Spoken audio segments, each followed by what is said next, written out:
Hi hello welcome to நமு style cooking. இன்றைக்கி நம்ம என்ன வீடியோ பார்க்க போகிறோன்னா சக்கரவள்ளி கிழங்கு போளி. இதை ரொம்ப ஈஸியாக செஞ்சிடலாம். நீங்களும் ட்ரை பண்ணி பாருங்கள். இதை இப்போ சக்கரவள்ளி கிழங்கு சீசன் தான், எல்லாருக்கும் சக்கரவள்ளி கிழங்கு ஈஸியாக கிடைக்கும். இப்போ வாங்க நம்ம எப்படி செய்கிறதுன்னு பார்க்கலாம். அதுக்கு முதல்ல ஒரு கப் மைதா எடுத்துக்கோங்க.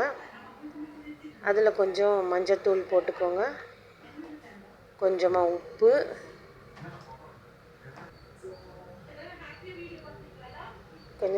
போட்டு கொஞ்சம் கொஞ்சமாக தண்ணி தெளித்து அதை பிசைஞ்சிக்கோங்க. நல்லா கெட்டியாக பிசையக்கூடாது, கொஞ்சம் லூஸாக. இப்போ நான் பிசைவேன், அதே போல் பிசைஞ்சிக்கோங்க. இதே மாதிரி லூஸாக பிசைஞ்சு வச்சுக்கோங்க. பிசைஞ்சிட்டு அதில் ஒரு 2 டேபிள் ஸ்பூன் எண்ணெய் ஊற்றி ஒரு அரை மணி நேரம் ஊற விடுங்க.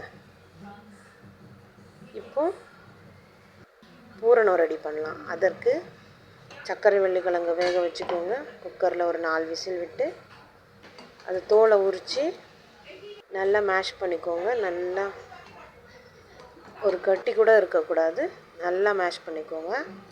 இப்போ அதுக்கு நமக்கு எவ்வளோ இனிப்பு தேவையோ அந்த அளவுக்கு வெல்லம் போட்டுக்கோங்க.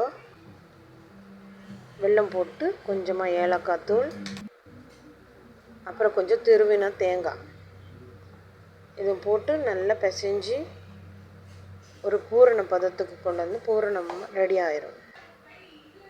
இப்போ பூரணம் ரெடி ஆயிடுச்சு. இப்போ ஒரு எண்ணெய் கவர் எடுத்துக்கோங்க. அதை நல்லா வெட்டிட்டு அதில் நடுவில் அந்த மாவு கொஞ்சமாக ஒரு சின்ன உருண்டை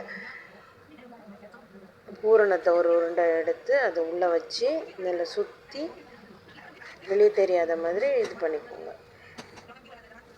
இப்போ இப்படி தட்டி விட்டிங்கன்னா பூரணம் வெளியே வராது. இப்போது சப்பாத்தி கல்லில் போட்டு அதை 2 பக்கமாக வாட்டி எடுத்துக்கோங்க. கொஞ்சமாக எண்ணெய் விட்டுக்கோங்க. எண்ணெய் இல்லை நெய், உங்களுக்கு எது வேணுமோ அதை விட்டு 2 பக்கமும் எடுத்துக்கோங்க.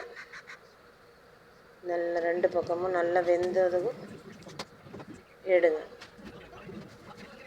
இப்போ சக்கரவள்ளி கிழங்கு போளி ரெடி.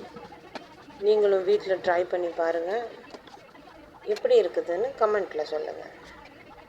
இந்த வீடியோ உங்களுக்கு பிடிச்சிருந்தா லைக், ஷேர் அண்ட் சப்ஸ்கிரைப் பண்ணுங்கள்.